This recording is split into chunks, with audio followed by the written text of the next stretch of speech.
Tidak semua kekayaan datang dari kerja keras. Sebagian datang dari perjanjian yang tidak pernah ditulis. Di banyak tempat, ada usaha yang terlihat biasa saja di siang hari, namun berubah menjadi sesuatu yang lain ketika malam tiba. Tambang, sungai, pasir. Hal-hal yang dianggap mati ternyata menyimpan kehidupan lain. Cerita yang akan kamu dengar malam ini bukan kisah rekaan, bukan pula dongeng pengantar tidur. Ini adalah kisah tentang keserakahan, tentang manusia yang mengambil terlalu banyak, dan tentang sungai yang akhirnya menagih kembali miliknya. Nama dan tempat dalam cerita ini sengaja disamarkan. Namun, kejadian-kejadiannya nyata dan masih meninggalkan bekas sampai hari ini. Tonton dan dengarkan dengan hati-hati, karena setelah ini, kamu mungkin tidak akan lagi memandang sungai dengan cara yang sama. Tidak ada yang aneh dengan sungai itu pada awalnya. Sungai tersebut mengalir tenang di pinggiran desa. Airnya kecoklatan seperti sungai pada umumnya. Setiap musim kemarau, banyak warga mengambil pasir secara manual, sekadar untuk bangunan rumah. Namun semua berubah sejak Herman, seorang pendatang yang kemudian dikenal sebagai bos tambang pasir, datang ke desa itu. Herman bukan orang baru dalam dunia bisnis, tapi anehnya tak ada yang tahu pasti dari mana modal awalnya berasal. Ia hanya datang, menyewa lahan di pinggir sungai, membawa 2 alat berat, dan dalam hitungan bulan, tambang pasirnya berkembang jauh lebih cepat dari tambang-tambang lain di sekitar. Truk keluar masuk tanpa henti, siang malam beroperasi. Pasirnya seolah tidak pernah habis, padahal sungai itu bukan sungai besar. Warga mulai merasa ada yang tidak beres ketika kedalaman sungai berubah drastis hanya dalam waktu singkat. Lubang-lubang besar muncul di dasar sungai, seperti ada yang menggali dari bawah, bukan dari atas. Para sopir truk mulai bercerita hal-hal aneh. Ada yang mengaku mendengar suara orang memanggil dari dalam sungai saat dini hari. Ada juga yang bilang air sungai tiba-tiba terasa hangat, bahkan berbau amis seperti darah, meski tidak ada bangkai apapun. Namun semua itu ditertawakan, karena uang tetap mengalir. Upah sopir di tambang Herman jauh lebih tinggi dari tambang lain. Banyak sopir rela kerja shift malam, meski sebenarnya takut. Termasuk Rudy. Rudy adalah sopir truk pasir yang baru 2 bulan bekerja di tambang itu. Ia sebenarnya orang lokal, paham betul mitos sungai tersebut tentang penunggu lama yang tidak suka diganggu. Tapi kebutuhan hidup memaksanya menutup mata. Pada malam pertamanya kerja lembur, Rudy melihat sesuatu yang membuatnya merinding.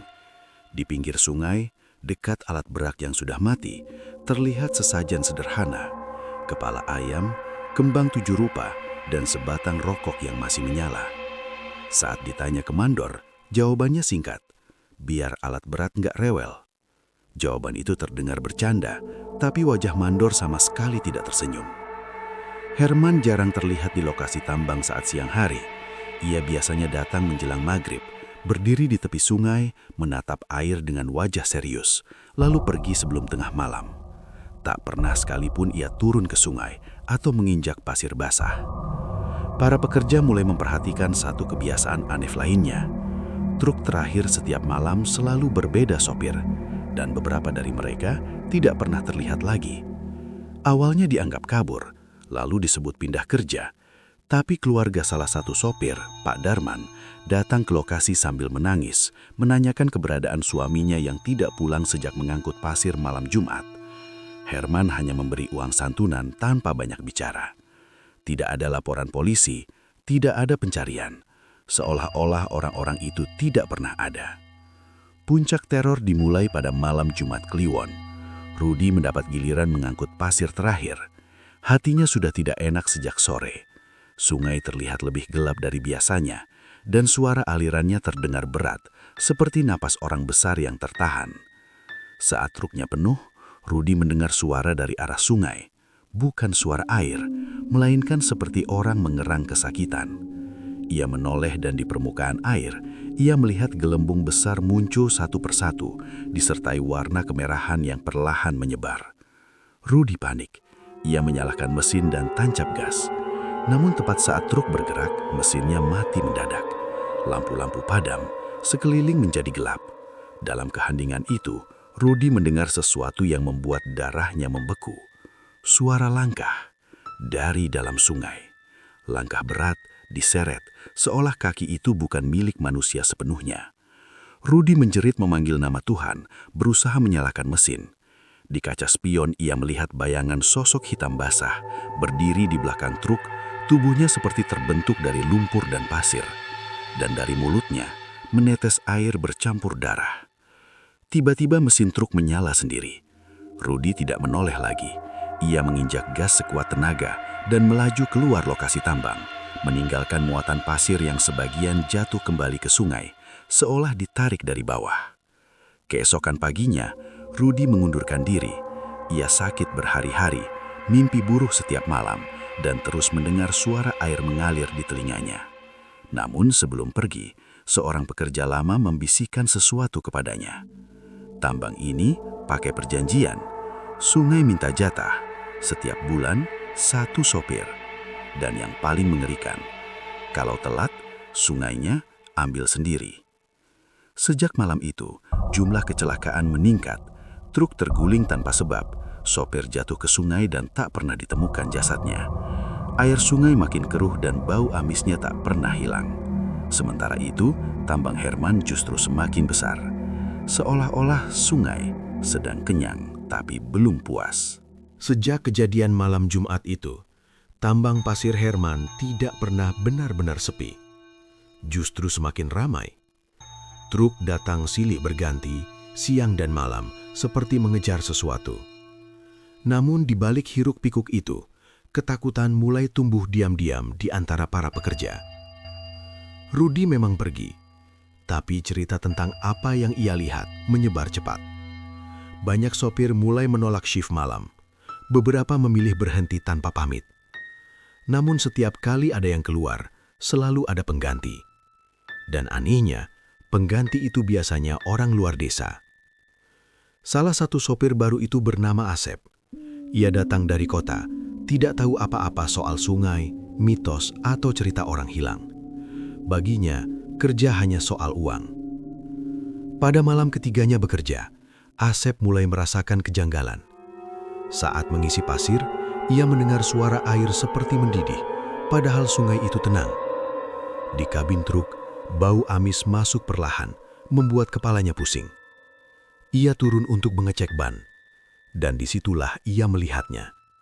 Di tepi sungai, tepat di bawah alat berat, berdiri seorang pria tua dengan tubuh basah kuyup. Rambutnya panjang menutupi wajah, dan kulitnya abu-abu seperti lumpur. Asep memanggilnya, mengira itu warga yang tersesat. Namun pria itu tidak menjawab. Ia hanya mengangkat tangannya dan menunjuk ke arah sungai. Saat Asep menoleh mengikuti arah tunjukannya, pria itu menghilang. Besok paginya, Asep tidak masuk kerja. Truknya ditemukan di pinggir sungai, mesin mati, pintu terbuka. Tidak ada tanda perlawanan, tidak ada jejak kaki. Hanya satu hal yang tersisa di kursi kemudi, jejak tangan berlumpur yang bukan milik manusia. Kehilangan Asep membuat para pekerja lama mulai berani bicara. Salah satu dari mereka, Pak Wiryo, akhirnya membuka mulut kepada Rudi yang sempat kembali untuk mengambil barangnya. Pak Wiryo sudah bekerja di tambang itu sejak awal berdiri. Ia tahu semuanya. Menurutnya, malam pertama Herman membuka tambang, ia tidak langsung menggali. Ia justru menyusuri sungai sendirian, membawa kain putih, kendi air, dan seekor ayam hidup. Malam itu Herman tidak pulang. Pagi harinya, ia kembali dengan wajah pucat dan mata cekung, tapi langsung memerintahkan alat berat mulai bekerja. Sejak hari itu, sesajen selalu ada, setiap malam Jumat. Kadang berupa kepala ayam, kadang darah kambing, pernah juga hanya sebungkus nasi dan segelas kopi hitam. Namun ada satu syarat yang tidak pernah diucapkan dengan jelas. Kalau sungai minta, jangan ditawar. Kebenaran perjanjian itu akhirnya terungkap secara tidak sengaja. Seorang penjaga malam bernama Slamet mengintip Herman pada suatu dini hari. Ia curiga karena bosnya datang sendirian, membawa karung besar ke tepi sungai. Dari balik semak, Slamet melihat Herman membuka karung itu. Isinya ayam hidup dan kain kafan. Herman berdiri di pinggir sungai, membaca sesuatu dengan suara sangat pelan. Air sungai mulai beriak meski tidak ada angin. Lalu dari dalam air, muncul kepala pria tua yang sama seperti yang pernah dilihat Asep. Namun kini wajahnya jelas. Matanya hitam tanpa putih, mulutnya sobek sampai ke pipi. Makhluk itu berbicara, suaranya bercampur gemuruh air. Pasir kami kau bawa, darah kami kau minta. Herman berlutut, ia menjawab dengan suara gemetar. Aku sudah memberi, bulan ini 2. Makhluk itu tertawa, air sungai naik setinggi betis Herman. Itu karena kau tambah armada. Slamet menutup mulutnya agar tidak berteriak. Ia melihat Herman mendorong ayam dan kain kafan ke sungai. Air langsung berwarna merah, lalu kembali normal seolah tidak terjadi apa-apa. Sejak malam itu, Slamet jatuh sakit. Ia muntah lumpur, demam tinggi, dan terus mengigau mendengar suara air memanggil namanya. Perjanjian itu ternyata tidak statis. Semakin besar tambang, semakin besar pula tuntutan penunggu sungai. Kecelakaan mulai terjadi bahkan di siang hari. Truk tergelincir di tanah kering, sopir terpeleset dan tenggelam di sungai dangkal. Mayat tidak pernah ditemukan, hanya helm atau sepatu yang tersisa. Air sungai berubah. Anak-anak desa yang biasa mandi mulai mengeluh gatal dan panas. Ikan-ikan mati mengapung. Warga mencium bau darah bahkan dari jarak jauh. Namun Herman tidak menghentikan tambang. Ia justru menambah jam operasional. Karena ia tahu satu hal. Jika ia tidak berhenti memberi, ia sendiri yang akan diambil. Dan sungai sudah mulai lapar kembali. Tidak semua orang percaya cerita soal sungai. Bagi sebagian sopir, semua itu hanya alasan untuk menutupi kecelakaan kerja dan kelalaian. Salah satu yang berpikir seperti itu adalah Bimo. Bimo adalah sopir berpengalaman. Ia sudah belasan tahun mengangkut pasir, batu, bahkan tanah dari lokasi-lokasi berbahaya. Ia tidak percaya mitos. Yang ia percaya hanya setir, rem, dan mesin. Saat ia ditawari kerja di tambang Herman dengan bayaran tinggi, ia langsung menerima. Satu syarat saja dari mandor. Kalau sudah lewat jam 12 malam, kamu harus jadi truk terakhir. Bimo tertawa. Baginya itu bukan masalah. Malam pertama, tanda pertama. Malam pertama berjalan normal. Mesin lancar, jalanan kering. Namun tepat pukul 12:05, Bimo merasakan sesuatu yang aneh. Udara di sekitar sungai tiba-tiba menjadi dingin dan berat. Lampu sorot alat berat meredup seperti kehabisan daya. Saat bak truknya diisi pasir, Bimo mendengar suara air mengalir di dalam bak padahal pasir itu kering. Ia turun dan memeriksa. Pasir itu basah, bukan karena air hujan, tapi seperti baru diambil dari dasar sungai. Bimo mengibaskan tangannya, menganggap itu hal sepele, lalu naik ke kabin. Namun sebelum menyalakan mesin, ia melihat sesuatu di kaca depan. Bekas telapak tangan berlumpur. Bukan satu, tapi banyak. Seolah ada yang baru saja menempelkan wajah dan tubuhnya ke kaca. Jalan pulang yang berubah. Bimo menyalakan mesin dan melaju keluar area tambang. Anehnya, jalan yang biasa ia lewati terasa lebih panjang. Lampu-lampu jalan satu persatu mati saat ia mendekat. Radio di kabin hanya menangkap suara gemerisik, lalu berubah menjadi suara orang berbisik. Turun. Masuk. Bimo mematikan radio dengan kasar. Keringat dingin membasahi punggungnya.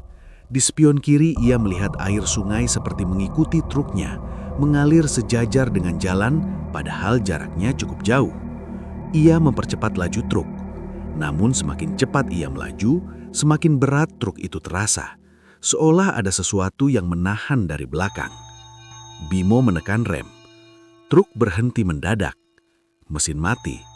Di tengah jalan yang seharusnya kering, air mulai merembes dari aspal, membentuk aliran kecil menuju bak truk. Dari belakang, terdengar suara pasir bergeser sendiri, seperti ada yang bergerak di dalam bak. Bimo turun, membawa senter. Tangannya gemetar saat mengarahkan cahaya ke bak truk. Pasir itu bergerak naik turun seperti dada yang sedang bernapas. Lalu muncul jari-jari hitam berlumpur mencengkeram sisi bak. Disusul kepala. Itu bukan manusia utuh. Wajahnya setengah terkubur pasir, mulutnya terbuka lebar dan dari dalamnya mengalir air sungai bercampur darah. Makhluk itu menatap Bimo dan berbicara dengan suara berlapis. "Kau yang terakhir." Bimo berteriak dan mundur, namun kakinya terpeleset. Air sungai sudah membanjiri jalan. Ia mencoba lari, tapi dari arah sungai muncul banyak tangan lain menarik kakinya ke air. Keesokan paginya warga dikejutkan oleh pemandangan mengerikan. Truk Bimo ditemukan kembali ke lokasi tambang, terparkir rapi di tempat biasa truk terakhir berhenti. Mesinnya mati, baknya kosong, tidak ada bekas kecelakaan, tidak ada tanda seretan. Namun di kursi sopir terdapat jejak tubuh basah seperti seseorang duduk lama sambil meneteskan air. Dan di lantai kabin tertinggal helm Bimo yang penuh lumpur dan darah kering. Bimo dinyatakan hilang. Herman datang siang itu. Wajahnya pucat, matanya merah seperti tidak tidur semalaman. Ia berdiri lama menatap sungai. Air sungai tampak lebih tenang dari biasanya. Terlalu tenang. Sejak malam itu, tidak ada lagi sopir yang mau jadi truk terakhir. Mandor terpaksa memajukan jam operasional, namun sungai seolah tidak peduli. Kecelakaan tetap terjadi. Bahkan Herman mulai mendengar suara air dari dalam rumahnya sendiri. Di kamar mandi, di kapur, bahkan di dalam mimpinya. Ia tahu satu hal sekarang, perjanjian itu tidak hanya mengikat sopir. Waktunya akan tiba dan sungai akan menagih langsung pada dirinya. Setelah hilangnya Bimo, sungai itu tidak lagi menunggu. Ia mulai mencari sendiri. Awalnya tidak ada yang sadar. Warga mengira semua kejadian hanyalah rangkaian kecelakaan biasa. Tapi satu demi satu tanda muncul. Dan semuanya mengarah ke sungai yang sama. Korban pertama bukan pekerja tambang, melainkan anak kecil. Sore itu, dua bocah desa bermain di tepi sungai yang biasanya dangkal. Airnya sedang surut, batu-batu terlihat jelas. Orang tua mereka hanya mengawasi dari kejauhan. Tiba-tiba air bergejolak. Bukan banjir, bukan hujan. Seolah dasar sungai menghisap ke bawah. Salah satu anak terseret, tenggelam hanya dalam hitungan detik. Orang-orang berlarian, mencoba menolong. Tapi tubuh anak itu seperti ditarik dari bawah, tak terlihat lagi. Anehnya, sungai kembali surut tak lama kemudian. Pencarian dilakukan berhari-hari. Jasadnya tidak pernah ditemukan. Sungai yang merangsek ke desa. Sejak kejadian itu, sungai mulai berubah. Airnya naik perlahan, meski musim kemarau. Alirannya melebar ke arah sawah dan pekarangan warga. Malam hari, terdengar suara air mengalir dari tanah. Padahal tidak ada parit. Beberapa rumah yang dekat sungai mulai mengalami kejadian aneh. Lantai dapur selalu basah meski sudah dipel. Sumur mengeluarkan bau amis. Ember berisi air berubah keruh keesokan harinya, seperti bercampur lumpur sungai. Dan yang paling membuat takut, warga mulai bermimpi hal yang sama. Dalam mimpi itu, mereka berdiri di tepi sungai, dipanggil oleh suara berat dari dalam air. "Giliranmu." Herman mulai kehilangan kendali. Herman menyadari semuanya semakin kacau. Ritual malam Jumat tidak lagi cukup. Sesajen yang ia berikan hanyut tanpa reaksi. Air sungai tidak beriak, tidak menampakkan tanda penerimaan. Penunggu sungai tidak muncul. Dan itu justru lebih menakutkan. Karena Herman tahu, ketika makhluk itu diam, berarti ia tidak menunggu izin lagi. Herman mulai melihat bayangan basah kemanapun ia pergi. Di kaca mobilnya, di jendela kantor, bahkan di cermin kamar mandi. Setiap kali ia berkaca, wajahnya sendiri tampak lebih pucat dan basah. Seperti baru keluar dari sungai. Ia tidak berani tidur. Saat terlelap pun, ia terbangun oleh suara air menetes di lantai kamarnya. Padahal rumahnya jauh dari sungai. Korban berikutnya adalah mandor tambang. Ia ditemukan meninggal di rumahnya sendiri, tergeletak di lantai dapur. Tubuhnya kering, tidak ada luka. Tapi seluruh lantai rumahnya terendam air berlumpur setinggi mata kaki. Dokter menyebut penyebab kematian, paru-paru penuh air. Seolah ia tenggelam. Padahal rumahnya tidak pernah kebanjiran. Di malam kematiannya, tetangga mendengar suara air deras dari rumah itu, disertai suara seperti orang diseret. Setelah kematian mandor, beberapa pekerja langsung berhenti. Tambang lumpur sementara. Namun sungai belum selesai. Suatu malam, Herman berdiri sendirian di tepi sungai. Ia putus asa. Dengan suara gemetar ia meminta ampun. Ia berjanji akan menghentikan tambang, akan menutup semuanya. Air sungai bergerak perlahan. Lalu muncul gelembung besar. Dari dalam air suara itu kembali terdengar. Lebih berat dan dekat. Kau terlambat. Air naik sampai lutut Herman. Ia jatuh terduduk. Tangannya gemetar. Tubuhnya seperti ditahan dari bangkit. Kau sudah memberi rasa. Sekarang giliranmu merasakan. Air surut seketika. Namun di kaki Herman, tertinggal bekas genggaman hitam. Seperti bekas tangan yang baru saja mencengkram. Sejak malam itu, Herman sakit keras. Tubuhnya lemah, batuk air berlumpur, dan kulitnya selalu dingin. Tambang ditutup sementara oleh warga yang mulai berani melawan. Tapi mereka tidak sadar satu hal. Sungai tidak peduli tambang tutup atau tidak. Ia sudah mencium darah. Dan ia akan terus mencari, sampai perjanjian itu lunas. Sejak tambang berhenti beroperasi, warga mengira teror akan mereda. Ternyata tidak. Justru di saat semua orang berharap sungai tenang kembali, ia mengambil korban yang tidak pernah masuk perjanjian. Korban itu adalah Raka, anak sematawayang Herman. Raka masih berusia 11 tahun. Ia tidak pernah tahu apa-apa soal tambang, perjanjian, atau sesajen. Baginya, sungai hanyalah tempat yang indah untuk dilihat dari jauh. Sejak ayahnya sakit, Raka sering duduk sendirian di halaman rumah, menatap aliran air dari kejauhan. Ia bilang pada ibunya, sungai itu sering memanggilnya dalam mimpi. Ibunya mengira itu hanya mimpi buruk. Sampai suatu sore, Raka menghilang. Pencarian dilakukan besar-besaran. Warga menyisir kebun, sawah, dan rumah kosong. Namun jejak Raka hanya satu, jejak kaki kecil yang mengarah ke sungai. Di tepi sungai, ditemukan sandal Raka, tersusun rapi, kering, tidak terseret air. Seolah anak itu melepaskan sandalnya dengan sengaja.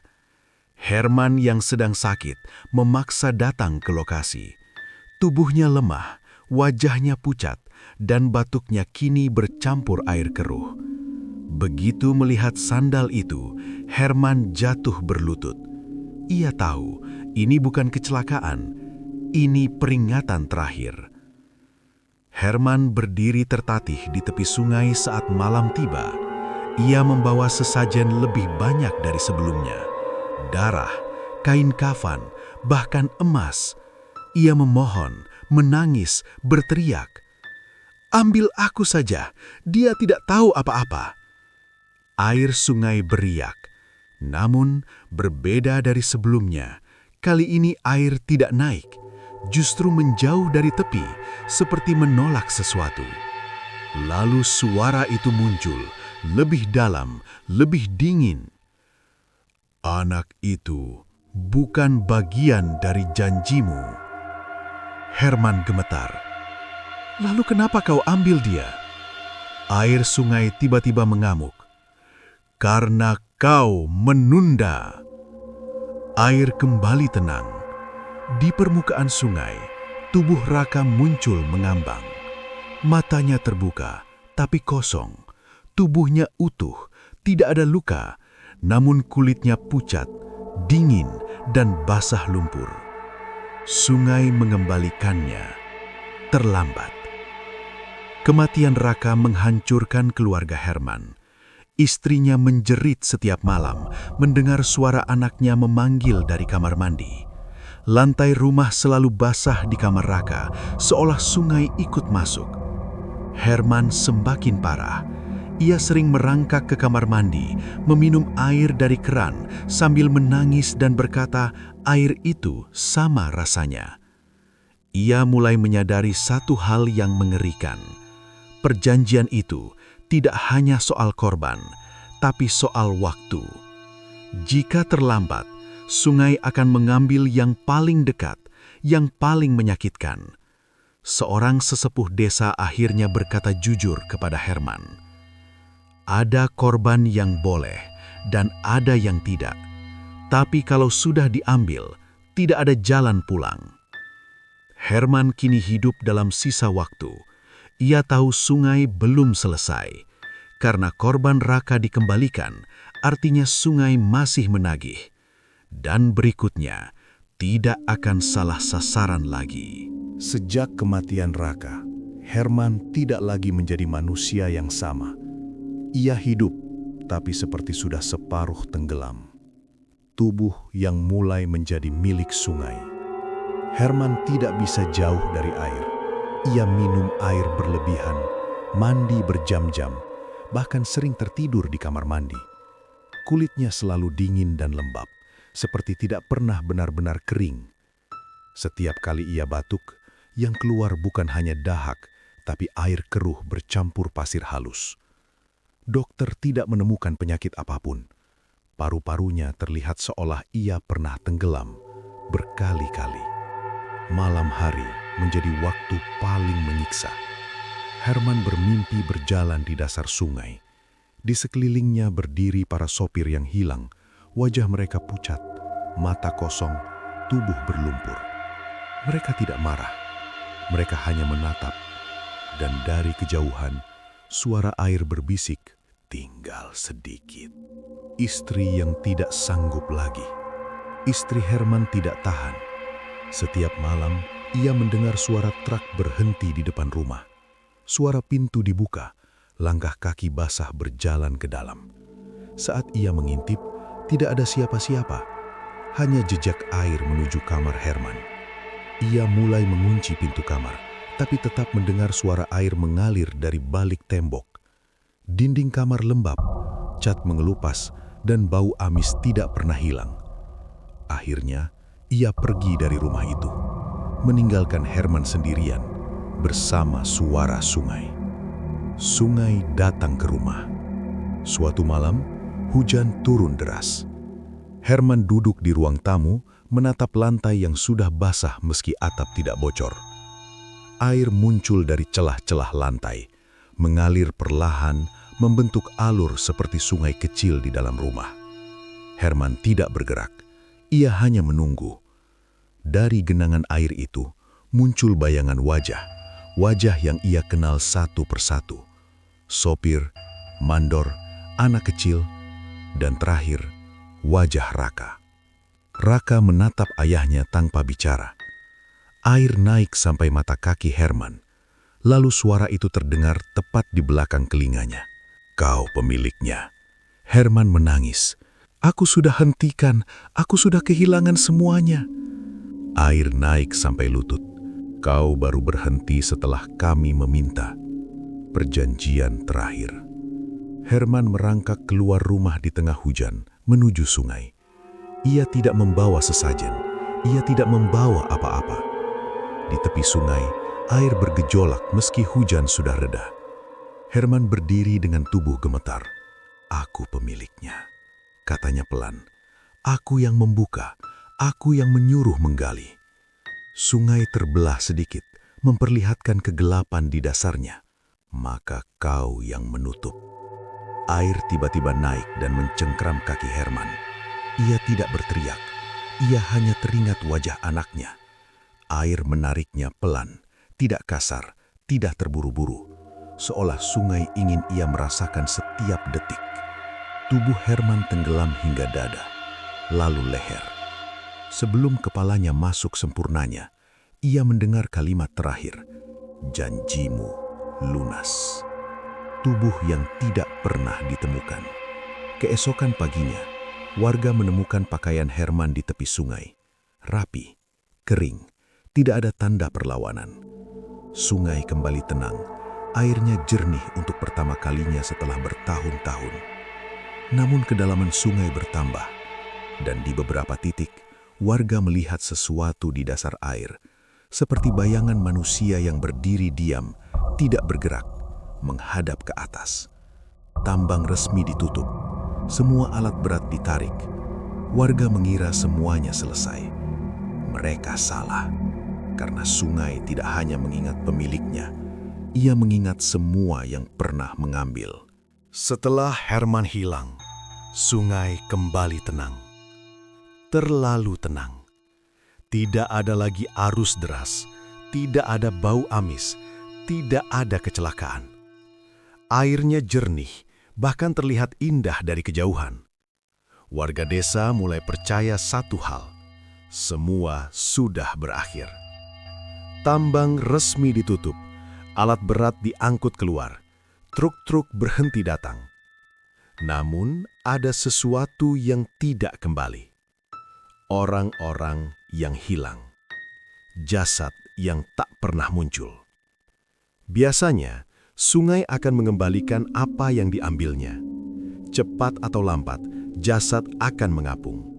Tapi kali ini tidak satupun korban muncul ke permukaan.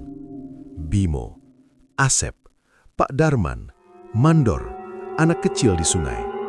Herman, seolah sungai menyimpan semuanya. Warga yang mencoba memancing melihat bayangan di dalam air.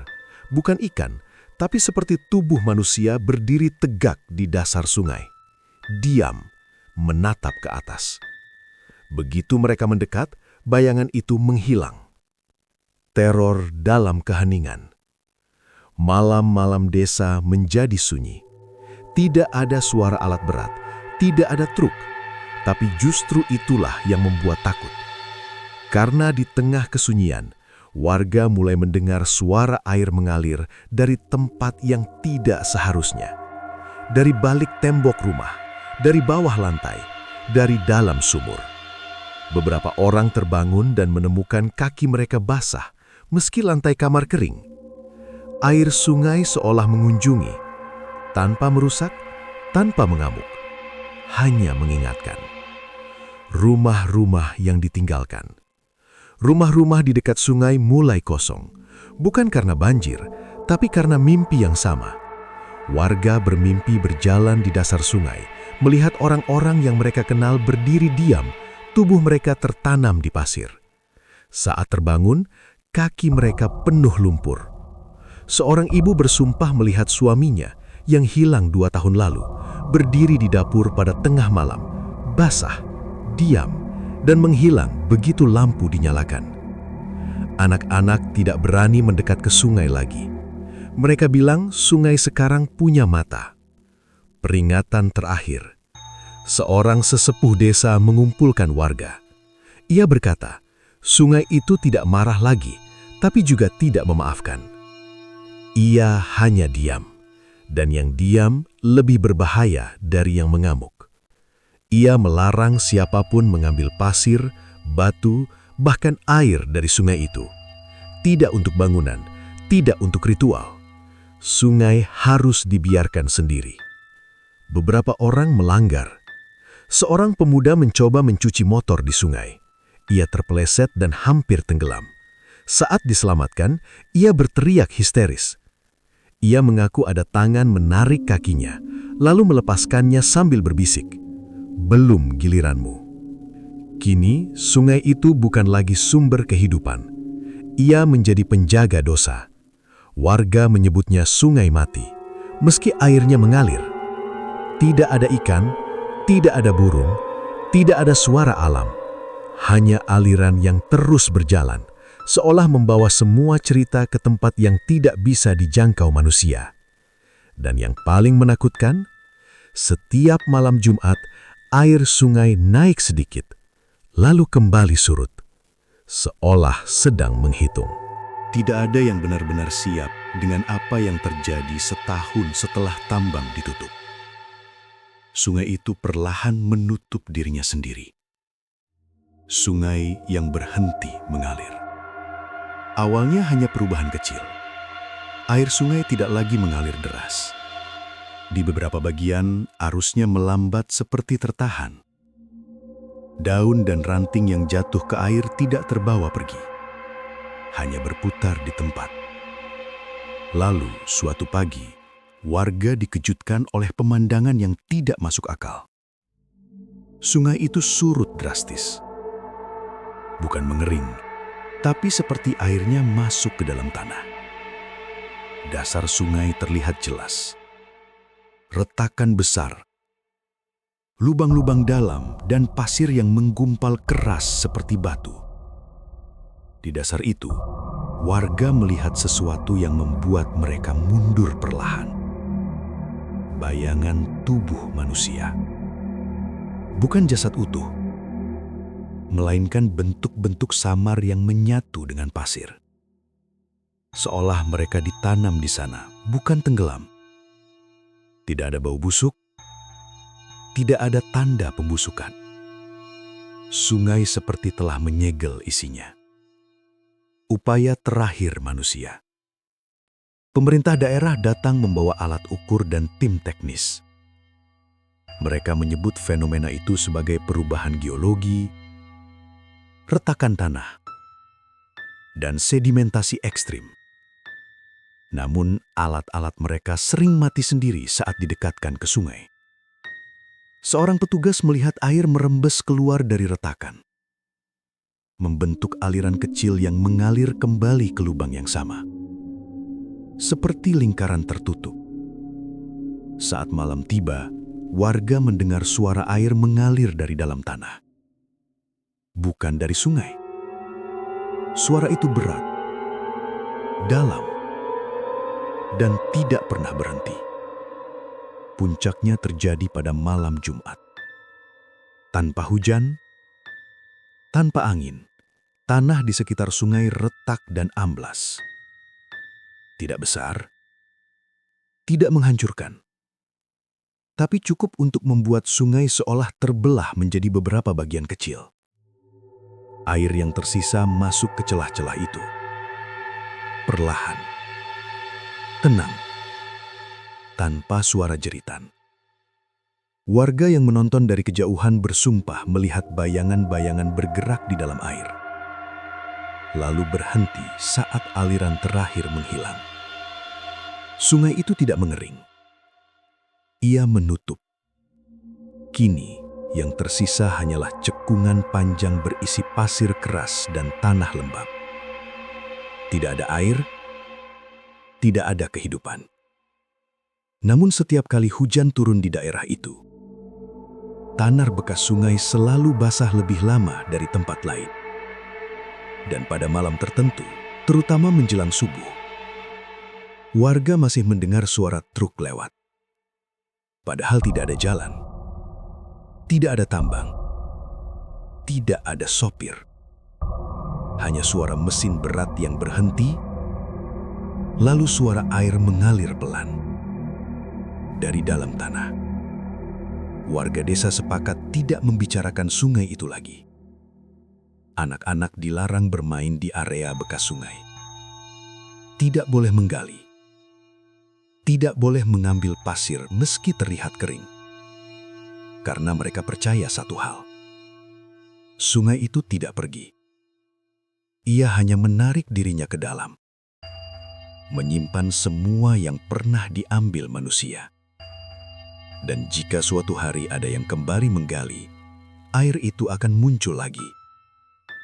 Bukan sebagai sungai, tapi sebagai penagih.